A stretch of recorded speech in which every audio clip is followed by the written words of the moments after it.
With social media censorship in question, earlier today I spoke with Manar Muhuesh, the founder and editor of Mint Press News, a website which has often been restricted by Facebook and other sites. Earlier this month, Instagram removed an image drawn by internationally renowned cartoonist Carlos Latouf, published by Mint Press News. The cartoon depicts an Israeli sniper targeting a member of the press. It was released after Israeli forces killed multiple journalists during the Great March of Return protests in the Gaza Strip. I asked Manar to elaborate on ways in which Mint Press has been censored. Well, the most recent example is that of the illustrations of world-renowned activist and cartoonist Carlos Latouf. The cartoon that you just described is the most recent one, where Israeli snipers are depicted targeting journalists that are basically covering their massacre at the Great Return March at the Gaza border. In addition to this is not the first time that they've targeted us. Instagram and mostly Facebook has targeted several other of his cartoons depicting mostly Israeli apartheid, occupation, and massacring of Palestinians in general. Cartoons that have depicted Saudi Arabia's slaughter in Yemen as well. Those cartoons have been flagged.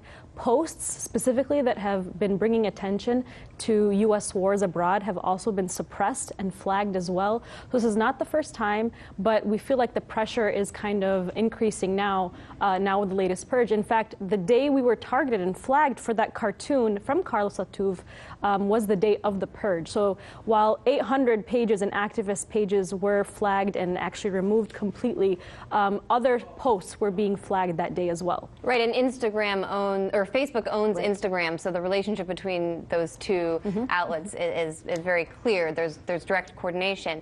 Why do you believe Mint Press is such a threat? Well, Mint Press is an independent watchdog journalism organization. We are reporting on the issues that the mainstream media is not talking about. We are holding the national security state accountable. We are talking about the endless wars. We are talking about the war machine, the war economy that is literally profiting off of the massacre of civilians all over the world and abroad.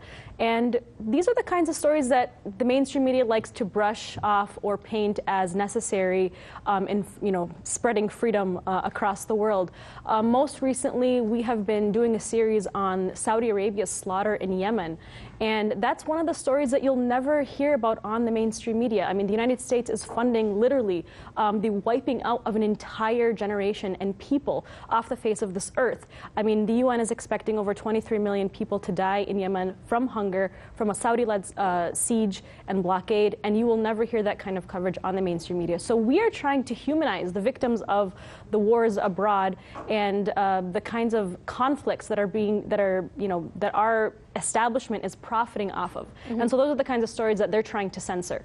Well, I follow Mint Press News. I see your articles and the cartoons by Carlos Latouf. I know, for example, regime change, U.S. regime change wars are another big topic you guys cover. But, you, me, and plenty of other people are very dependent on outlets like Facebook to get our information out there and to also receive information. So what other options are there for us if these traditionally open networks become more and more restrictive? Well, they're called social media giants for a reason. We, the users, have allowed them to become the social media giants that they are today. They rely on us.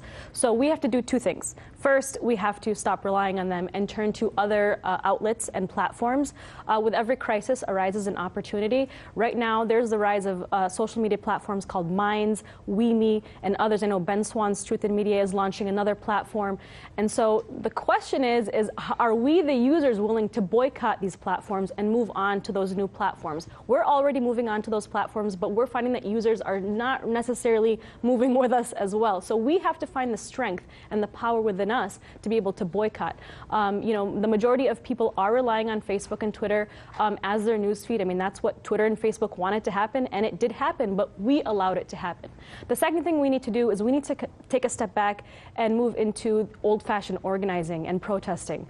We need to get on podcasts. We need to get at the senators and the congresswomen and men's office and be at the doorsteps of our elected officials and protest the kinds of activities that they're taking place. And then also we need to, unite more. Right now there is a great division in this country that's taking place at the hands of the establishment who want us to be fighting each other and argue, you're left, you're right. No, we have to stick together and unite and spread information through these new platforms if we can. And on the issue of protest, I know you're already very heavily involved with that, because you're here to be involved with the Women's March on the Pentagon, which is taking place this weekend. Yes. So do you want to say anything briefly about that before we wrap up? Absolutely. The Women's March on the Pentagon is taking place on, I believe it's on Sunday, the 20th of this month. And we are there as women, and men, of course, are welcome to join us as well, to say no to the partisan war machine. It's a nonpartisan movement, left, right. We want to unite and come together. This is not the establishment-run, Democratic Party-run Women's March. This is a movement that is pro-peace, that is going to speak up for those around the world, especially women who are afflicted by war abroad. So please join us. All right, Manar Muhuesh, her organization is Mint Press News. You can see them online and follow her work there. Thank you so much, Manar. Thank you. Hey YouTube, thanks for checking out our channel. We hope you enjoyed the video. We have tons of content for you just like this. For more of RT America's one-of-a-kind news and analysis, be sure to subscribe and never stop questioning more.